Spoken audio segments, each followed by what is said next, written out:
আজকে খুবই স্পেশাল একটা মাংস রান্না দেখাবো। এখানে আমি গরুর দুধ দিয়ে দিয়েছি, তারপর আদা রসুন বাটা, হলুদের গুঁড়া, মরিচের গুঁড়া, ধনিয়ার গুঁড়া, হোমমেড গরম মশলার গুঁড়া দিয়ে একটু মেখে রেখে দেব। তারপরে কিছুক্ষণ মেখে আমি চলে যাব এখানে প্রেসার কুকারে হালকা একটু পেঁয়াজ বেরেস্তা করে আমি সেই মাখানো মাংসগুলোকে ঢেলে দিয়েছি। আমি একটু সয়া সস দিয়েছি, ক্যামেরাটা অন করতে ভুলে গিয়েছিলাম। এখন দিয়ে দিলাম একটু সাদা গোলমরিচের গুঁড়ো। তো এভাবে একদিন মাংস রান্না করে খেয়ে দেখবেন, খুবই ভালো লাগে, দুর্দান্ত স্বাদের এই মাংসটা। তারপর প্রেসার কুকারের ঢাকনা লাগিয়ে আলু দিয়ে আমি রান্না করে নিয়েছি। তো প্রেসার কুকার ধুয়ে একটু গরম ঝোল দিয়ে আমি জাল দিয়ে মাংসটাকে নামানোর আগে একটু জিরে দিয়ে নামিয়ে নিলাম।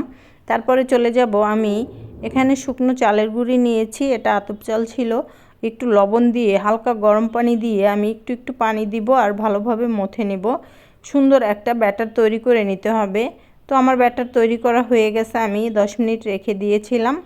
তারপরে চলে আসলাম ভাজতে। আজকে গরুর মাংসের সাথে গরম গরম চিতই পিঠা খেতে কিন্তু খুবই ভালো লেগেছিল।